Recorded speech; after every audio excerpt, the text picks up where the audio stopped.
E aí o resultado é menos tempo, menos custo e ou, né, menos custo e ou maior qualidade, né? Às vezes você vai gastar o mesmo tempo, você vai ter o mesmo custo, só que você vai produzir alguma coisa com uma qualidade muito superior.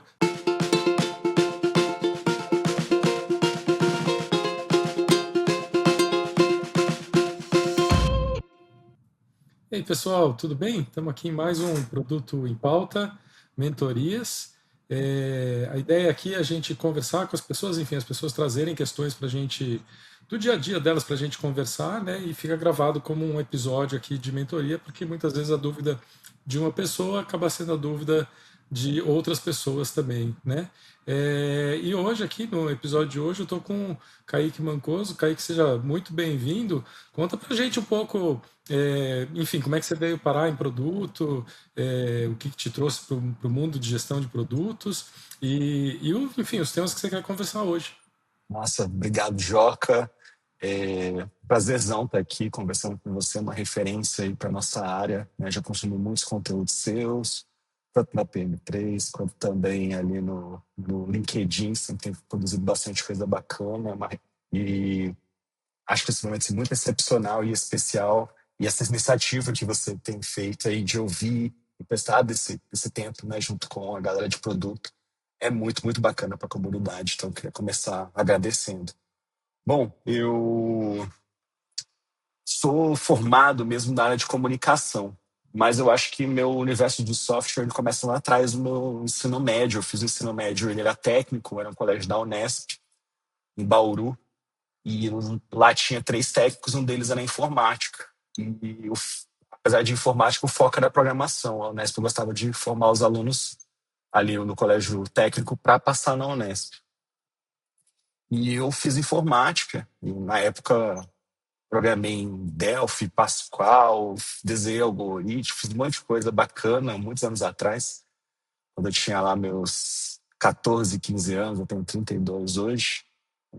Só que aí, quando chegou ali na terceira série ali do ensino médio, eu falei, bom, eu acho que eu não vou seguir com programação, não. E aí eu fui para a área da publicidade, um pouco diferente, acabei nem sendo aluno da Unesp, mas fui para a área da publicidade.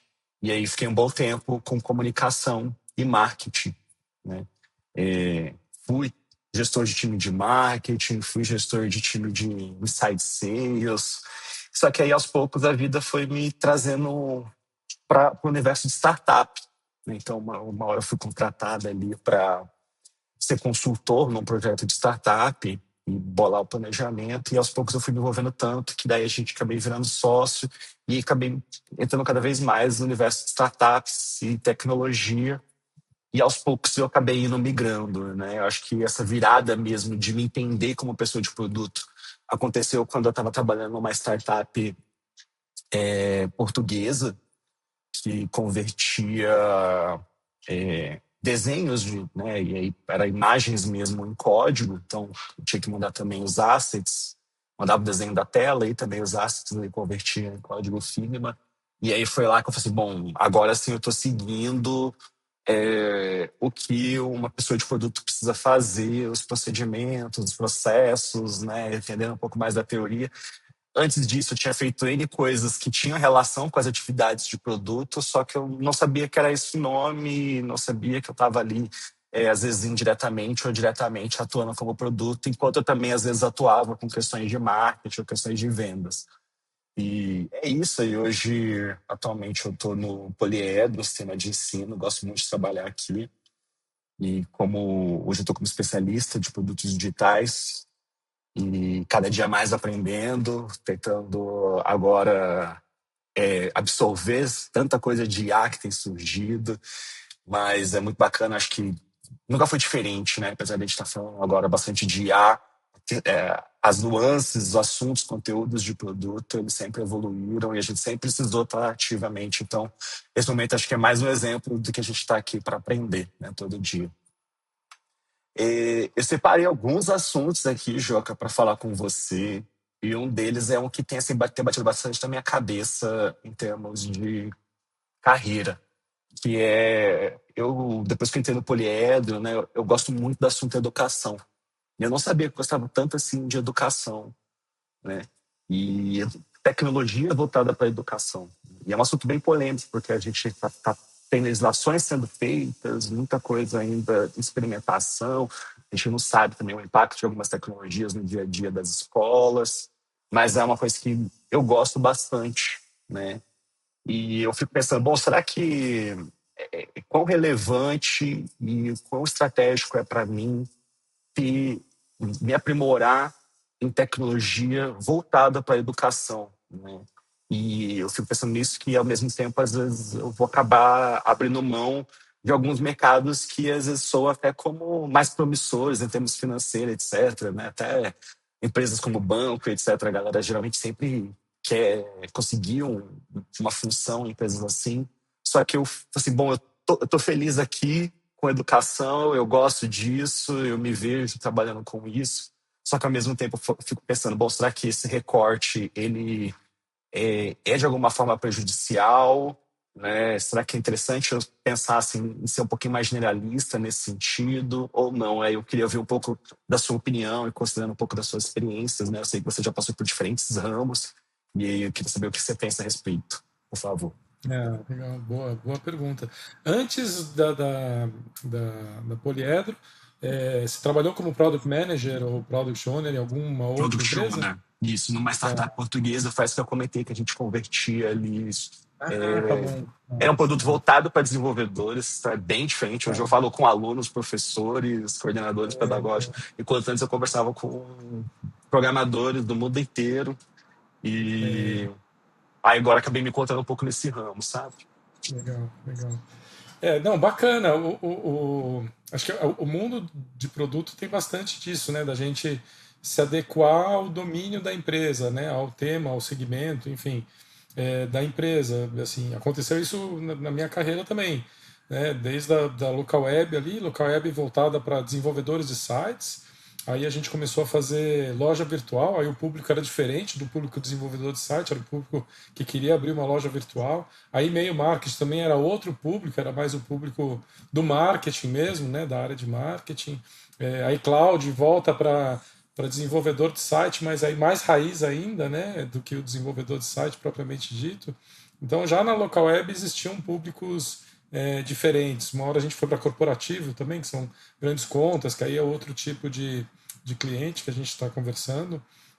Aí depois conta azul, o tema, assim, o tipo de cliente era parecido, a pequena empresa, mas o tema era completamente outro, era gestão financeira, RP, né? E do outro lado a gente começou a descobrir a importância do contador, contabilidade, gestão contábil, fiscal, folha. Então, assim, o que acontece? A gente vai, né, de uma certa forma, tendo que se adequar ao segmento da empresa. Enquanto a gente está na empresa, é nossa obrigação, acho que é nosso dever como pessoa product manager mergulhar o mais fundo possível no tema da empresa. Né? Se a gente está numa empresa de educação, é entender a fundo, né? Quanto mais a gente entender, melhor. Claro, o mercado hoje, assim, sei lá, uns 4, 5 anos atrás, era muito fácil você mudar de segmento, né?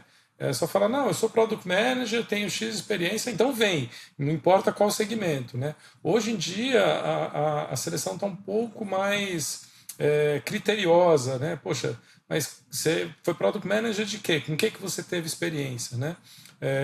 Então, sim, existe esse risco, de fato, de limitar, mas eu não teria isso como um detrator, né, da posição que você está hoje. É uma característica do mercado, eventualmente.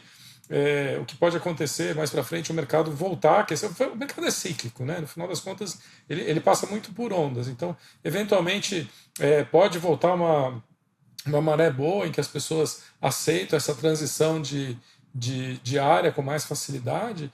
E mesmo se não vier a aceitar, e se um dia você falar, poxa, estou querendo experimentar o mundo de fintech, né, por exemplo, aí, na verdade, o que você vai ter que fazer é um trabalho um pouco maior do que se fazia 4, 5 anos atrás, que era só aplicar, né? Aplicar e ter alguns anos de experiência. Você vai ter que explicar para a pessoa que está contratando por que a tua experiência de X anos numa empresa de educação, mais Y anos numa empresa que fazia software para desenvolvedores, né? por que que essa experiência pode, né, o que que é transferível dessa experiência num mundo de fintech. É você que vai ter que fazer essa conexão, né? A pessoa lá do RH do outro lado, ela vai receber milhares de currículos ali, ela não vai fazer essa conexão, então você vai ter que fazer. Então, no momento de você aplicar para uma posição dessas, aí você vai falar, olha, eu estou aplicando para fintech, eu não tenho experiência com fintech, mas a minha experiência eu acho que ela transfere, né, para o mundo de fintech por causa disso, disso, disso. E aí você lista,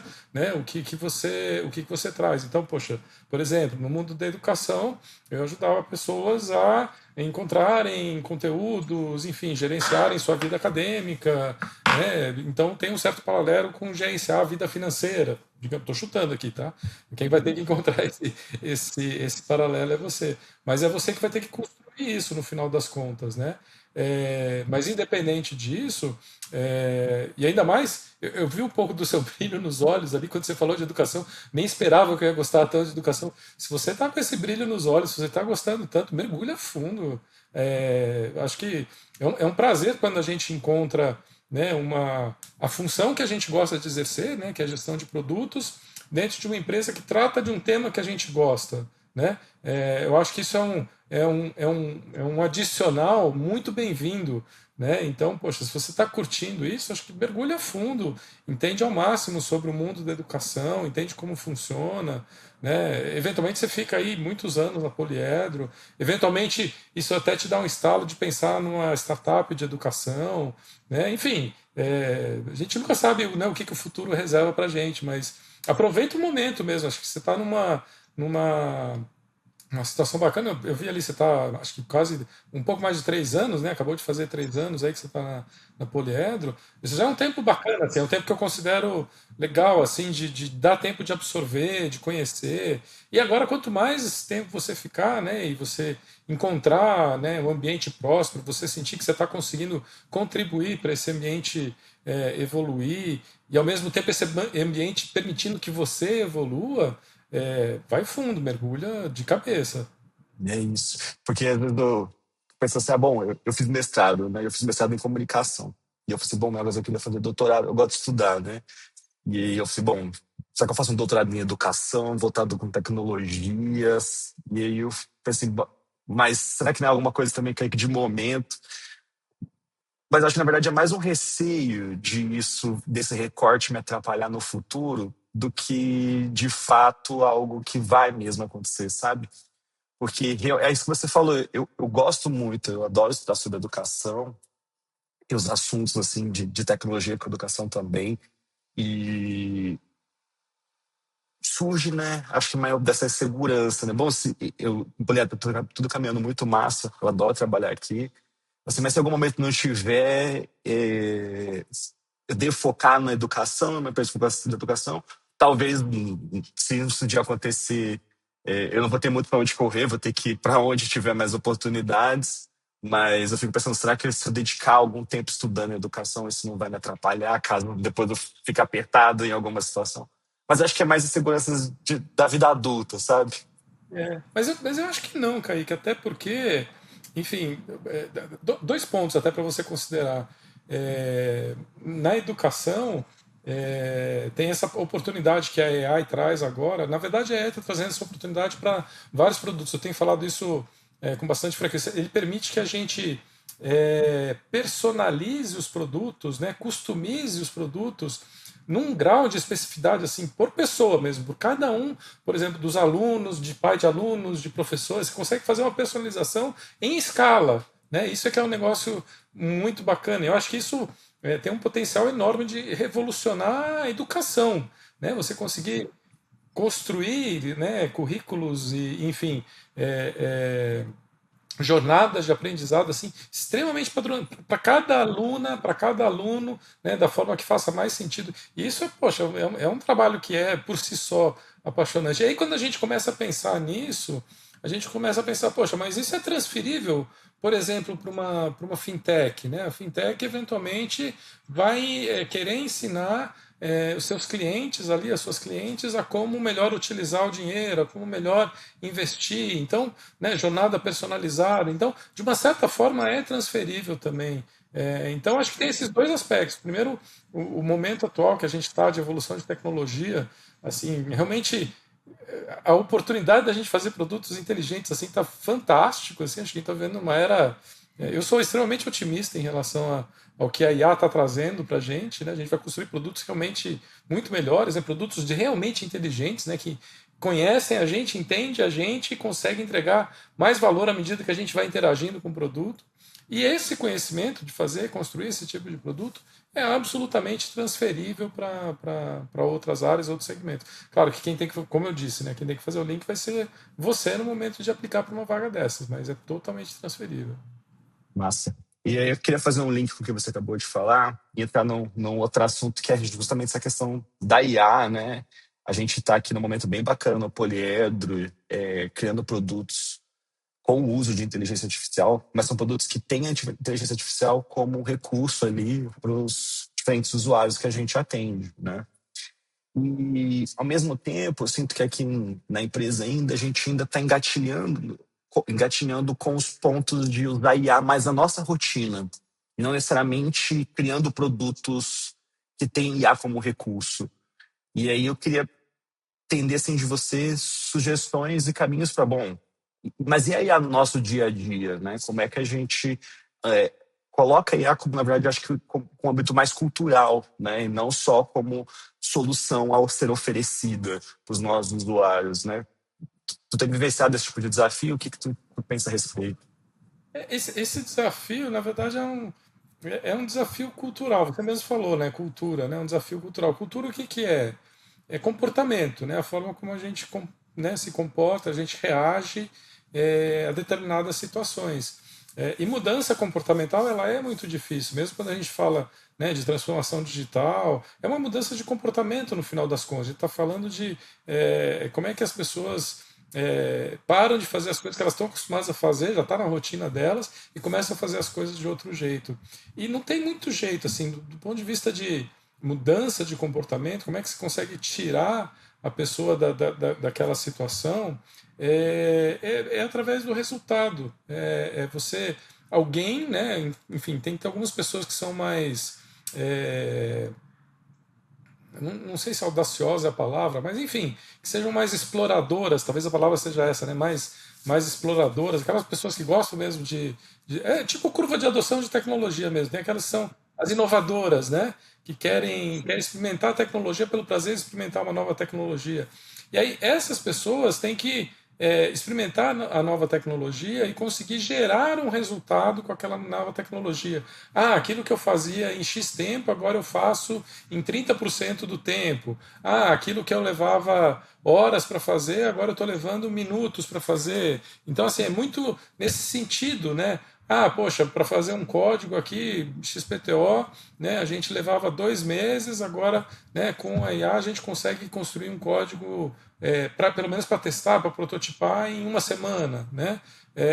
Então, é muito nesse sentido, o uso como ferramenta, né, de produtividade, eu acho que ele ganha tração a partir do momento que os resultados existem. Né? Se não tiver resultado, e aí o resultado é menos tempo, menos custo menos custo e ou maior qualidade, né? Às vezes você vai gastar o mesmo tempo, você vai ter o mesmo custo, só que você vai produzir alguma coisa com uma qualidade muito superior, né? Enfim, tem essas três características, né? Ou três, enfim, pontos ali que você pode eventualmente otimizar com o uso de uma tecnologia. A gente está falando IA, mas isso, enfim, é qualquer tecnologia, não precisa necessariamente IA, né? É, mudança de processo, enfim. Então é pensar dessa forma, como é que a gente. E sempre vai ter aquelas pessoas que são mais exploradoras, mais inovadoras, que vão testar. Acho que o recado que fica é fazer com que essas pessoas que estejam explorando não guardem para si, né, o que elas estão fazendo, que elas compartilhem, né, que elas gerem a animação, né, o excitement, né, a excitação ali de, putz, olha que legal que eu descobri que dá para fazer. Tinha uma cliente minha ali do Sul, uma cliente grande ali, empresas que mais de 3 mil funcionários, tinha no time de desenvolvimento de produto, engenharia, produto, design ali, era mais de 1.500 pessoas, ou 1.200 pessoas, era um time grande, bem grande mesmo. E aí eu me lembro que Eu fiquei com eles durante acho que uns 8 meses, e aí eu me lembro que tanto a pessoa CTO quanto a diretora ali de tecnologia, ambas falavam que passavam um fim de semana brincando com ferramentas de IA, e quando chegavam na segunda-feira ficavam contando para os times o que estavam fazendo, que tinham conseguido, né, destravar ali. Enfim, é muito nisso, acho que é fazer, né, alguém tomar essa frente, algumas pessoas tomarem essa frente, fazer e contar o que está fazendo para conseguir botar fogo mesmo, né? Para fazer a chama pegar ali. Gerar esses estímulos, plantar essas sementinhas, né? Isso mesmo. E tem uma outra pauta que eu tinha separado, que é uma coisa que às vezes vem passando pela minha cabeça em termos de reflexão, né? A gente aqui no Poliedro é uma área de inovação, a gente tem algumas frentes, mas uma das principais aqui, que é a que eu atuo, são os produtos digitais, né? E quando a gente fala de educação, a gente tem o principal produto hoje do Poliedro é o material didático, né? Digamos assim. Ele vende seu material didático, material didático de muita qualidade, etc. E aí eu fico pensando, né, como é que, como, né, especialista de produtos digitais, como é que talvez eu deveria gerar impacto como especialista de produtos, não especificamente só de digitais, sabe? E como é que a gente consegue juntar essa área de inovação, que hoje é praticamente focada nos softwares, né? É, com os produtos físicos mesmo, né? Se preocupando com as jornadas físicas e etc. E aí eu não sei se você já se deparou com esse tipo de desafio, né? A empresa ela não nasce como uma empresa digital, né? O foco dela não era software quando o Poliedro nasceu lá atrás, né? E aí ele foi caminhando, tem crescido grandes investimentos, bem massa. Só que às vezes o que me gera às vezes um pouquinho de incômodo, e aí é como profissional, tá? É, eu não estar olhando tanto para essas questões físicas que também pode ser geradas inovações, né? Que também como pessoa de produto, talvez eu conseguiria contribuir, né? Não sei se você já parou com algum tipo de situação parecida. Sim, sim, sim. Na verdade, é uma situação muito comum. é, Quando a gente repara, eu costumo dividir empresas em três grandes categorias, né? É, Tem as empresas que eu chamo de. E essas categorias são baseadas no tipo de produto que elas oferecem, tá? Então, tem as empresas que eu chamo de digitais, cujo produto é a tecnologia desenvolvida pelo time de produto. Então, Local Web, Conta Azul, né? Todas essas empresas, é, o produto que é vendido pela empresa é o produto que é feito pelo time de produto, né? Aí tem as empresas que são as empresas tradicionais, né? Nas empresas tradicionais, e aí Itaú, Lopes, enfim, nessas empresas o produto não é tecnologia. E elas são empresas longevas, né? Que elas existem desde antes da existência da tecnologia ou da popularização da tecnologia.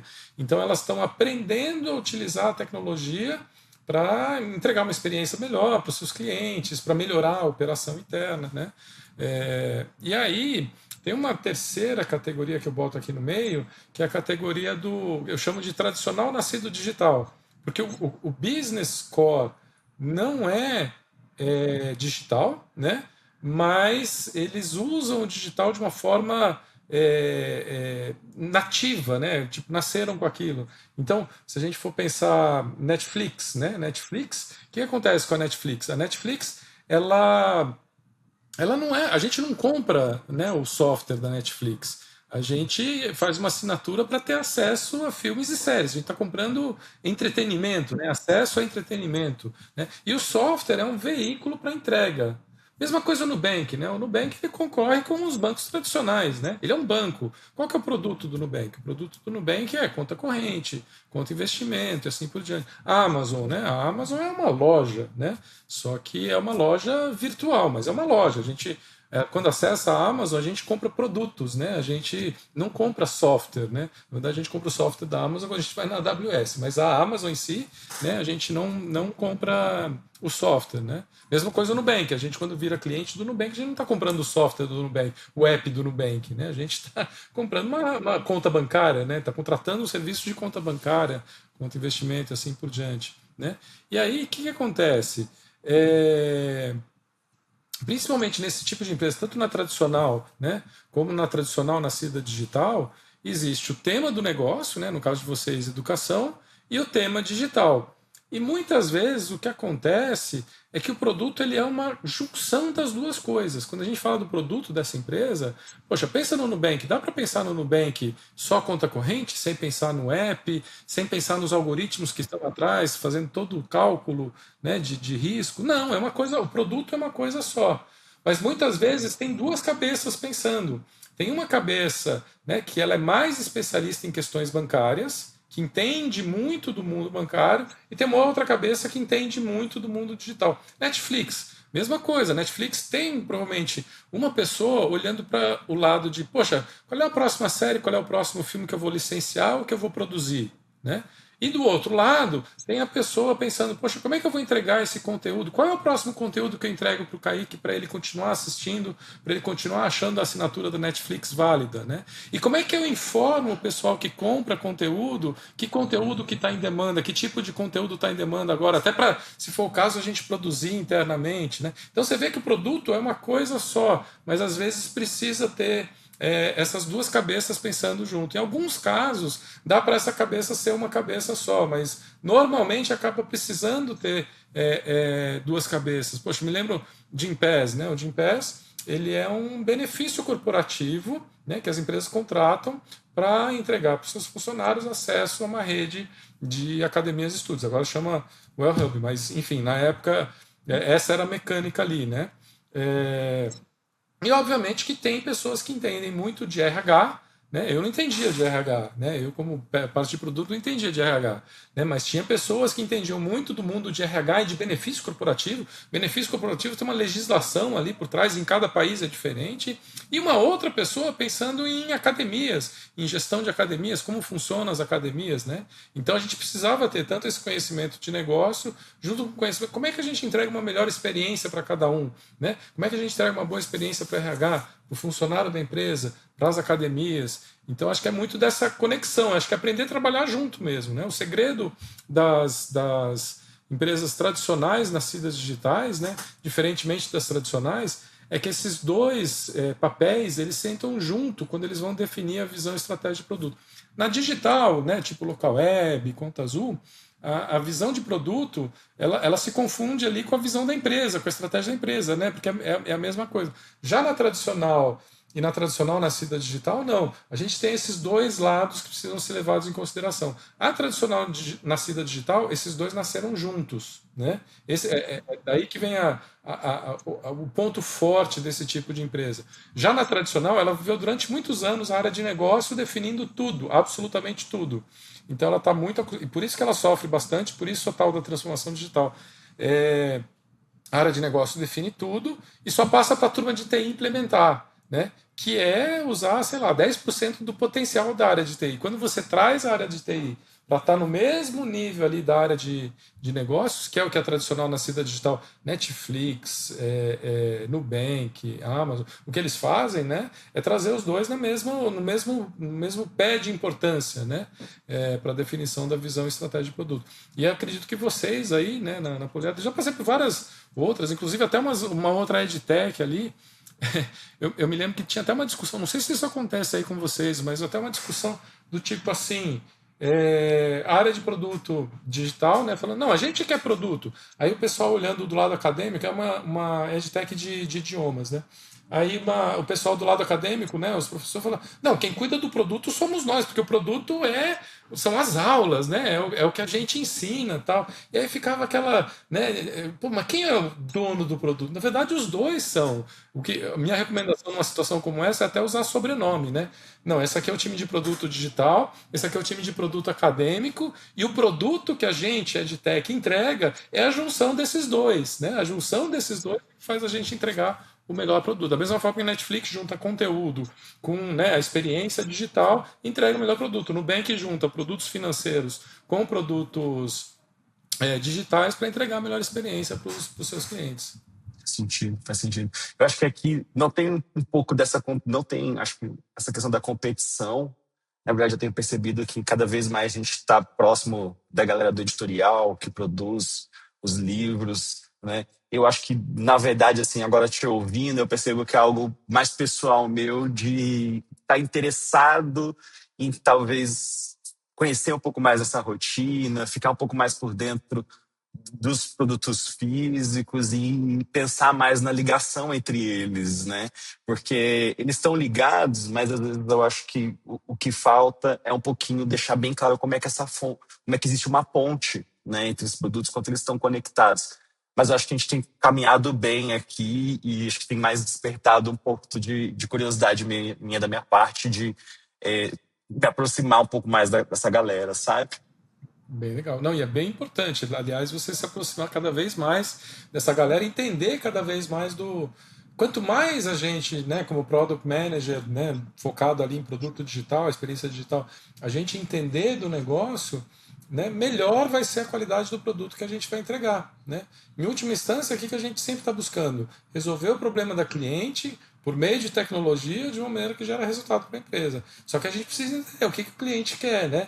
E no mundo de educação, né, quem sabe isso bem é quem está lá na linha de frente, faz o editorial, está ali conversando com professores, conversando com alunos. Vocês também imagino que façam isso, né, do lado digital, mas tem que juntar esses dois. Quanto mais você se aproximar do mundo de negócio, melhor você vai ser como product manager. Perfeito.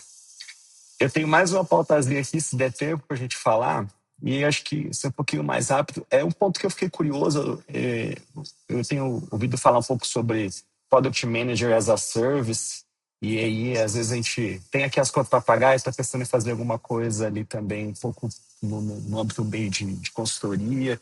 E aí eu queria saber assim, como é que você enxerga isso, né? Você acha que é algo que o mercado tem tem surgido mais oportunidades, é algo que soa como interessante, essa questão de tipo, bom, eu sou contratado por um período de tempo para fazer algo muito específico, no âmbito mais como consultor, né? Nem tanto como mão na massa, ou às vezes até para fazer algo um pouquinho, também um escopo bem fechado, mais mão na massa, ali como um Product Manager as a Service. Como é que você tem visto isso acontecendo? Então, acho que o ponto de interrogação que eu tenho, né, desses trabalhos as a service, eu já fiz um pouco também desse trabalho fracionado em algumas empresas, é, é o quanto você vai se envolver de fato no dia a dia e se isso vai caber na tua rotina, né? Porque hoje você já está numa empresa, você tem que fazer, né, nas tuas off hours, né, nas tuas horas extras ali. Então esse é um lado que preocupa. Assim, eu me lembro que eu peguei um ou dois clientes com esse trabalho mais de fracionado ali, e eu só conseguia pegar um por vez, porque me tomava ali bastante tempo, né? Você acaba entrando no, né, ganhando uma conta de e-mail, entrando no Slack ali da empresa, então acaba ficando um pouco pesado ali, né? Então, assim, é um trabalho complicado, eu diria, de conseguir conciliar dois trabalhos desse tipo. Porque, assim, fala que é as a service, fala que é fracionado, mas no final das contas acaba ocupando bastante do seu tempo ali, quase próximo de um full time ali. Enfim, tem amigos que estão fazendo um trabalho desse ali, eles conseguem pegar no máximo dois desses, assim. Eles fazem só isso, e conseguem pegar no máximo dois, e dizem que a vida fica bem, bem puxada, assim, que acaba trabalhando tanto quanto se tivesse numa única empresa dedicado full time, né?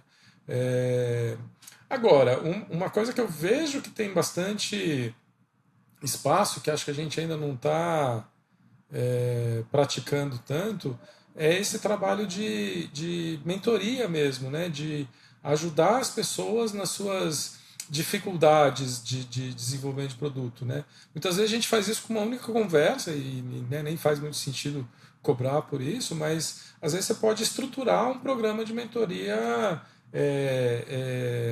enfim, mais estruturado mesmo, né? Sei lá, vamos fazer encontros a cada 2 semanas durante 3 meses. E aí eu vou te ajudar a você a desenvolver, vou te ensinar a pescar, né? Não vou pescar por você, mas eu vou te ensinar a pescar. Então isso pode ser uma coisa que tenha valor no mercado, sim, né? É uma coisa que eu faço com líderes de produto, né? Heads de produto, CTOs, founders de empresa, que é encontro uma, duas vezes por mês. Aí eles trazem os temas que eles querem trabalhar e aí eu vou ajudando eles a desenvolver esse tema. E a gente vai trabalhando isso durante alguns meses ali até a gente conseguir fazer a coisa andar. Então esse é um caminho que pode ser interessante. Lá fora o pessoal chama isso de coach, né? Mas coach no sentido de treinador mesmo, alguém que já faz aquilo com alguma experiência e está treinando, ajudando uma pessoa, treinando uma pessoa para que ela possa fazer aquilo também. Te ouvindo agora, eu confesso que eu gosto mais, até porque não me apetece uma rotina onde eu vou ficar doido. Eu já tenho bastante coisa aqui no poliedro e eu me envolvo bastante. São questões complexas que exigem muito raciocínio, tempo. E aí, vendo essas questões de Product as a Service, eu comecei a me perguntar, mas será que o escopo é bem fechado mesmo? Será que geralmente tem oportunidades de coisas pequenas onde eu consigo contribuir? E quando eu te escuto, eu falo assim, bom, pelo jeito, quando a gente pode até talvez no primeiro momento parecer que sim, mas quando a gente realmente vai colocar a mão na massa, as coisas tendem a crescer e ganhar outras proporções. E eu já fui mentor de startup por um tempo ali, já dei várias mentorias e é algo que eu gosto bastante, adoro ter esses momentos assim. E achei bem bacana a sua sugestão nesse sentido, né, de selecionar alguns pontos onde a gente consegue contribuir, né, com demais profissionais em alguns problemas ou desafios que eles estejam enfrentando naquele momento. Obrigado, Sim, viu, sim. Joca?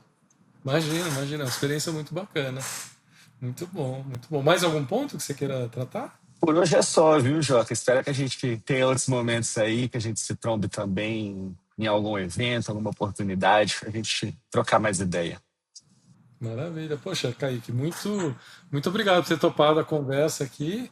Eu que agradeço. É, E é isso, pessoal. Poxa, obrigado por ter assistido até o final. Se você curtiu, compartilha aí com seus amigos e tal. Eventualmente, as dúvidas que o Kaique trouxe aqui podem ser a dúvida de outras pessoas, né?